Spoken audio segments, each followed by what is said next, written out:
Ladies and gentlemen, in this RedGamingTech.com video, we're going to be talking about Always On DRM and digital rights in general, as well as some anti-piracy measures and a more fundamental question of who exactly owns the games that we're purchasing. And I think the best place to start would be SimCity 5 or SimCity, since right now it's in the news. Now, we'll also be talking about a couple of other games, but we'll start out with SimCity. As it turns out, the game sold extremely well, which is a good thing, of course. All four games selling well on the PC format. As you know, I'm quite a supporter of the PC format. I'm not exactly a fanboy, but I do really enjoy games that do well on it. And I have to say that I've been fairly amused by the whole fiasco in some ways. When I first heard about the issue with the servers, it sounded a lot like Diablo 3, and we will get into that in a moment. Of course, they even had a delayed launch, so in other words, different regions got the game at different times, and the whole, boat began to creak and sprung several leaks as, of course, more regions came online, and subsequently some users were unable to log in and so on.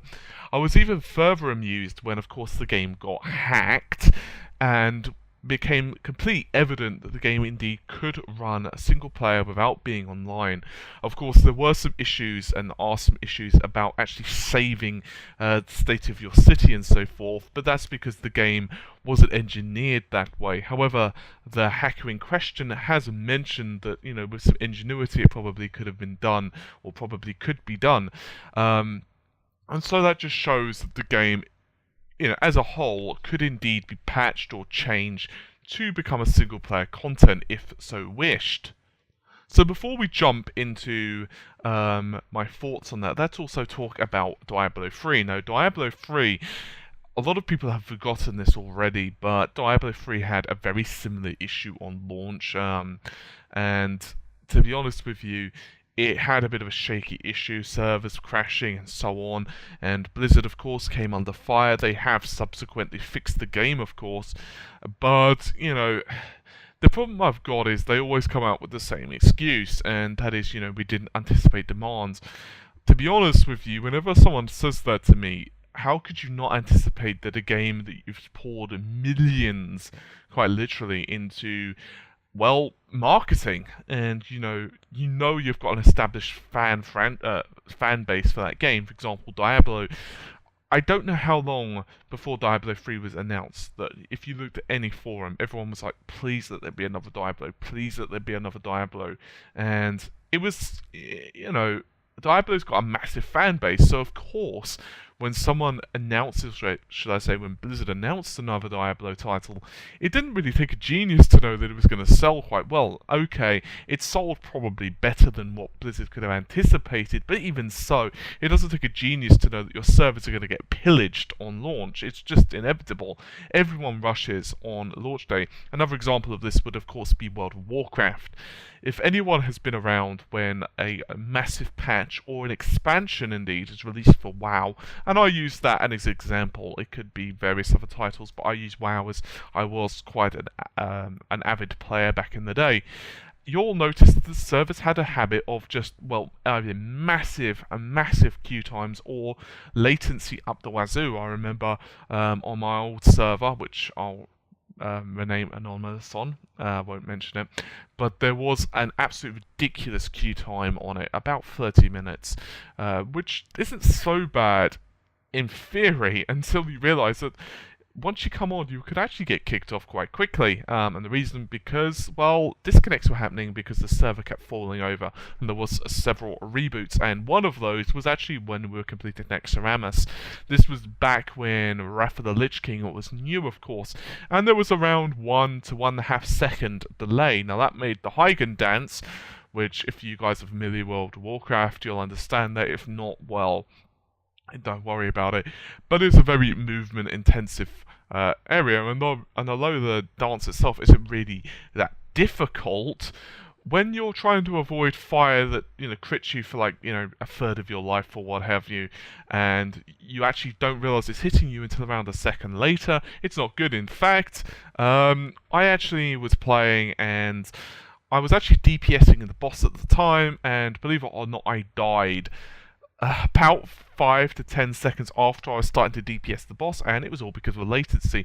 Now, of course, this isn't so much onto DRM. I'm just merely pointing out the servers do indeed get absolutely ridiculously punished once you first, once a patch or a new piece of content or a new game is released. It's just inevitable.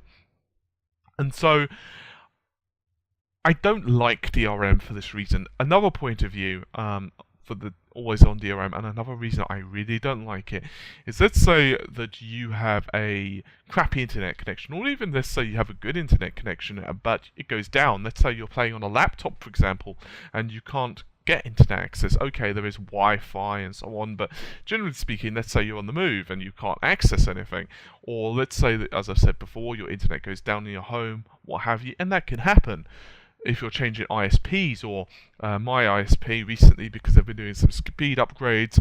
They've been going from they've put me from 100 megabit connection to 120, various other bits and bobs. The DNS server consistently went down. By the way, it usually picked the time when I was uploading a huge ass file as well to YouTube, which was perfect timing. And because of this, I was unable to access the internet. And quite simply put, okay, there were other options. I even tried Google's DNS servers, but sometimes, you just can't do anything about it. And therefore, if it's an always-on DRM game, I cannot access the internet. And I don't like that. Another issue I have with it is, let's assume that your company either stops supporting that game, you just stop supporting it. By the way, guys, I'm a little bit tired, so if I do sound a bit off or what have you, it's because I had an absolute ridiculously bad night's sleep last night. But let's say that your company goes under, you stop supporting the game or whatever. Although I feel bad for your company, yeah, I don't like any company closing its doors, especially in the gaming industry, because the more out there, the better, in my opinion.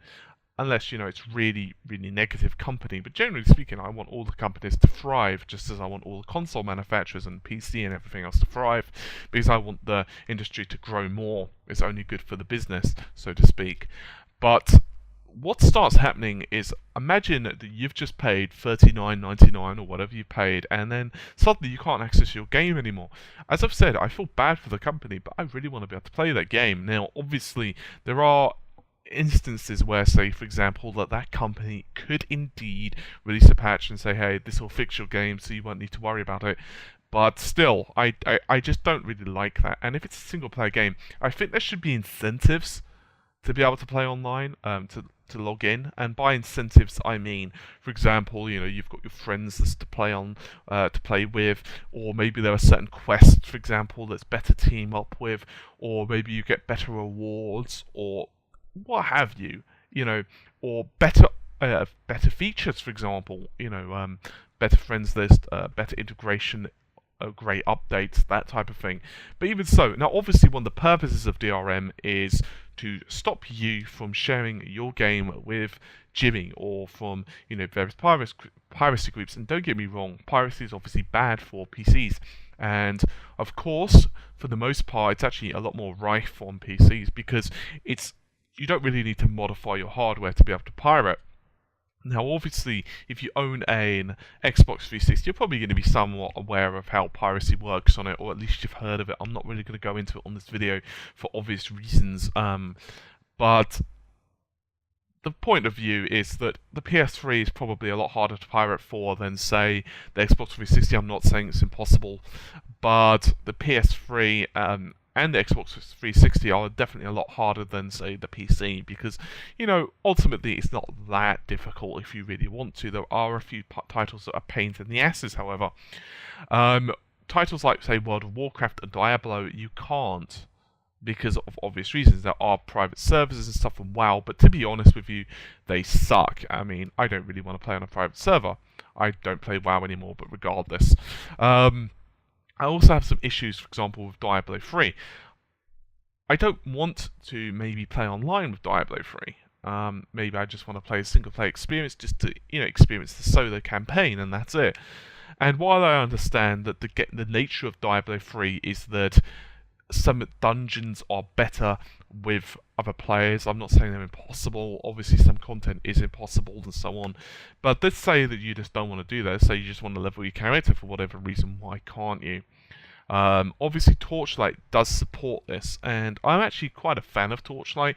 I have some issues regarding the characters. It's actually one of the reasons I haven't actually completed it. And despite the fact that I actually bought 4 copies of Torchlight 2, one for a friend for Christmas, and 1 for myself, and 2 to give away, of course, on the channel, as you guys know. I haven't actually made an online account yet, which is pretty weak actually, but I'm not actually that far through. Regardless of the fact, I really don't like Always On DRM. DRM has always, or should I say, anti-piracy measures have always been a pain in the ass. There has been numerous no CD, or should I say, no CD checks that have been massive problems. I think it was Colin McRae Rally back in the day. I'm talking like the late 90s, early 2000s. That it actually basically didn't detect your CD-ROM drive. You had installed the game, and then, yeah, your CD would be in the drive, and that would be it.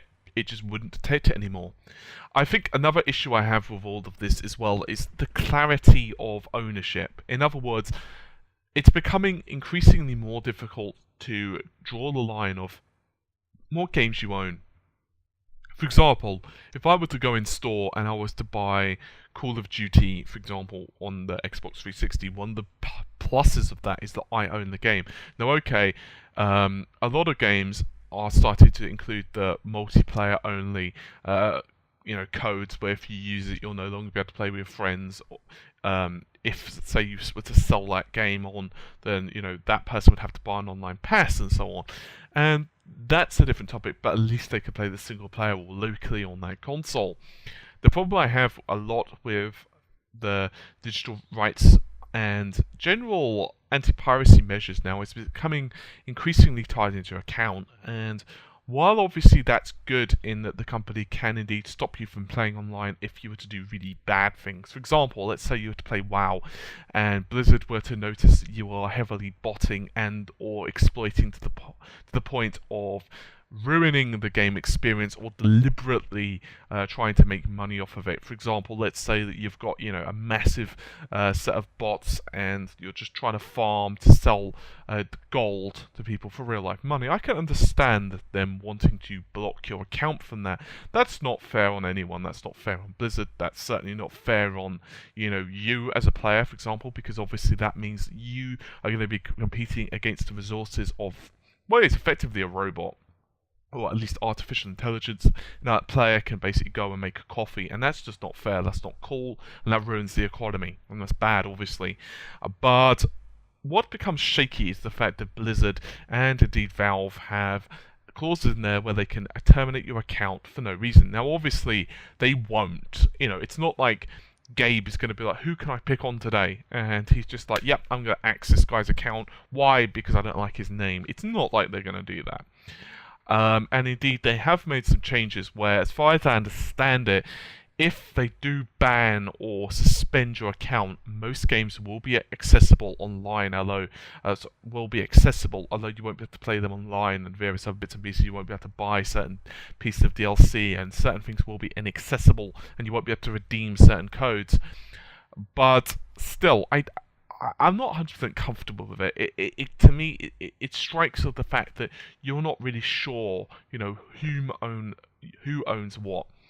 Now, another example of this, and let's go on to something a little bit different than gaming, just for a second. Let's talk about Adobe for a second. Now, I'm sure many of you are aware of Photoshop and indeed the regular Creative Suite applications, and indeed this could also be targeted for Office 365, and indeed in my business, or the business I work for, not RGT of course, we're actually going to be making the move towards Office 365, and this is not a plug, by the way. And how it basically works is that you have to have an internet connection every so often just to renew your subscription. So for example, let's say on the 1st of March you were to have bought a subscription to Office 365. You install Office 365 on your PC. It's an actual physical install. However, you've then got 1 month, so let's say 30 days. So let's say the 1st of April rolls around, you have to connect to the internet again to continue to use that service, and then so forth and so forth and so forth. And if the companies do insist on always on DRM, I would prefer this method, because at least you've got 30 days grace period. So if your internet does go down, if your if their servers kind of go belly up or what have you, I prefer that. Hey, you know what? I install the program and I've got 30 days to activate it. Windows does it. Well, Microsoft does it with Windows. You install the application and you've got a certain amount of time to activate the game. Now, I know what you're going to say. The problem with that is that single-player games in particular could be absolutely destroyed by then, and that's true. I do have that. I do understand that. But I think for digital copies that you download and install, especially if you're activating them from, say, Origin or Steam, I think it's less of a problem. I'm sure they could quite easily figure that out. And even if not, even if you have to create your game account first online, and that's all done via serial numbers and so on, I'm sure this could all be done, and I think it would be a lot better experience for everyone, because as I've said, at least that way, if the server is ridiculously full, or I can't log on for that, for 5 hours because, they're doing maintenance or what have you, I prefer the idea of at least, I can play online if I want. And some games, to be honest with you, I simply don't want to play with others. And it's that simple. Although I have issues with Electronic Arts with other things, such as their microtransactions, but that's a completely different video. One of the things I didn't like about Mass Effect 3 is the whole multiplayer aspect of it. I just didn't like it. I know they were intending to include it in Mass Effect 2, but it just didn't, happen for whatever reason. At least that's what I've heard. But I just didn't like it. To me, I'm Commander Shepard because I'm playing the story. And it's, to be honest with you, it's very similar to the reason I didn't like Knights of the Old Republic. Or should I say the Old Republic, if I can get the words out. That's what I'm saying about being tired. I am playing the game because it's my story experience, and sometimes I just don't want to share the glory, if you will. And although that sounds a little bit odd, I don't feel like that if I'm playing, say, World of Warcraft. It's just my personal opinion. So with Always On DRM, I don't really like it for those reasons. Now, obviously, the problem with a lot of this is, well, quite simply, implementation. I have some issues, as I've said, with Always On DRM. I don't like being forced online for a game. I think that titles such as, say, Dark Souls or other games where, you've got stats and you can see how well you do versus the rest of the world, with how many deaths and so on, online competitions, that type of thing are really good. And it does encourage you to be online.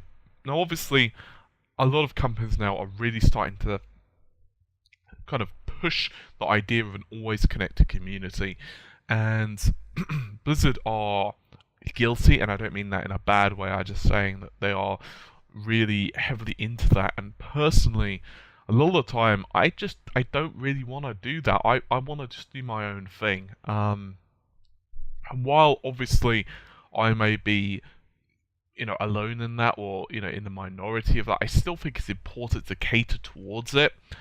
And I don't like the fractured thoughts of ownership now. I'm not really talking about second-hand here, as that's an entirely different issue, and I don't really want to go to it into depth in this video, because, quite frankly, I think it's very different. But if I pay money, ultimately, I feel that I should be able to go online if I choose. Now, obviously, certain games, you can't expect to be able to play offline, like World of Warcraft. It doesn't really lend itself. Plus, of course, you've got the whole monthly subscription, although that's a different argument entirely by itself. But yeah, Always On DRM, I'm not a fan of it. I think it could be implemented better. I think that 30-day activations, in other words, if they did want to go that method for anti-piracy, are a better, more forgiving way of doing things. I think that regardless, you shouldn't be forced to play online anyway.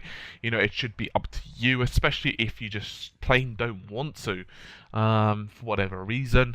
And generally speaking, I like some aspects of it.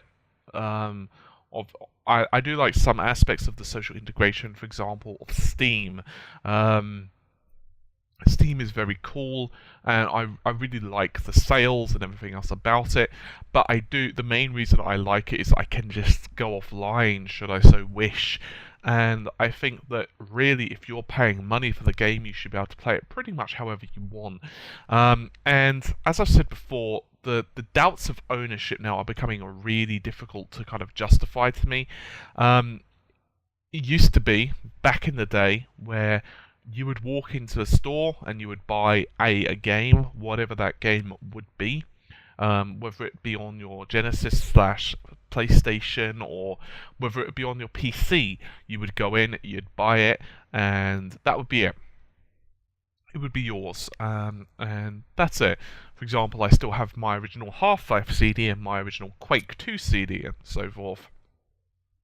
But now it's becoming that you buy the game, and then you're basically buying the rights to be able to play the game. You're not actually buying the game, and this is very true of a lot of different accounts. As I said before, a lot of them do have the option of terminating whenever they want, and I don't like that, because if they go offline because they just plain don't want to run the servers anymore, if they go under, if you lose your internet connection, if you, for example, have your account hacked one day and then you find it very difficult to get back, dozens of different reasons. And okay, they're going to affect the minority of people, but even so, I like to think of the games that I own as my own. That isn't to say that I don't love Steam. However, I must confess there are aspects of Steam, and to be honest with you, Steam as well is a very bad example of always on DRM, of course, because it's not always on DRM in the strictest sense of the word, and indeed you can kind of do a lot more things with Steam. Indeed, for example, if you were to lose your internet connection with Steam, you can go offline mode, and some games, not all games of course, will be fine with that, depending upon the game's own DRM. For example, if you were to lose your internet connection, you can load up Half-Life 2 quite happily. I believe Gabe has made a couple of statements as well, saying that if they were to ever go under, they would basically allow the titles to work fine online. It's more the SimCities that I have problems with, the Diablos, and just the whole idea of ownership. That's not to say that I am completely against it, and obviously there has to be ways against piracy, because, well, piracy does hurt PC games, it's that simple, but piracy hurts all titles regardless, and of course piracy is a huge issue, and I think sometimes the companies use piracy as a very easy way to just, get what they want and be able to just justify things. I don't always think that a title, I don't always think that I think sometimes they over-exaggerate piracy when they state things. I'm not saying that it doesn't exist, I'm not saying it's not costing them money, but sometimes I think they just use it as a catch-all. Like, we don't want to release a PC version because we think it's going to get easily pirated or what have you. And yet, a lot of the time you see the console versions, especially on YouTube, being played a lot sooner than the PC version, and because that's been heavily pirated for the console versions, and that's just something as well that I don't really like. Anyway, this has been a bit of a bitsy video because it's kind of it's a very big subject, and I don't really think that it's easy to answer because, well, there's no single answer for it because of the different types of formats, the different types of games, the different types of experience they can offer. But for me personally, if it's a single player game, I should not have to be connected to the internet. I think that should just be simple. And I think for Always On DRM, if there is an online mode, I think at the very least that you should not have to be connected all the time. Even if it's just, periodic activations or what have you. I don't even like that method because it's not a subscription, like, say, Adobe Cloud or what have you. but at least it's better than what we've got now in some cases. Regardless, I think that's just about it for this particular video. I know it's been a bit all over the shop, so I'm just kind of curious on what you guys are thinking. Do you own SimCity? What are your thoughts on the game? Well, I have heard it's a very good game actually, but just with all these problems, I had actually originally intended to cover it on RGT, but I am not really a fan of the series. I've never really played it that much, and with all the other stuff, I just haven't really done it. Plus, as well, with these server issues and Always On DRM, it just killed my interest. But regardless, hopefully you guys have enjoyed the video, and as usual, I will see you soon. Take care, and bye for now.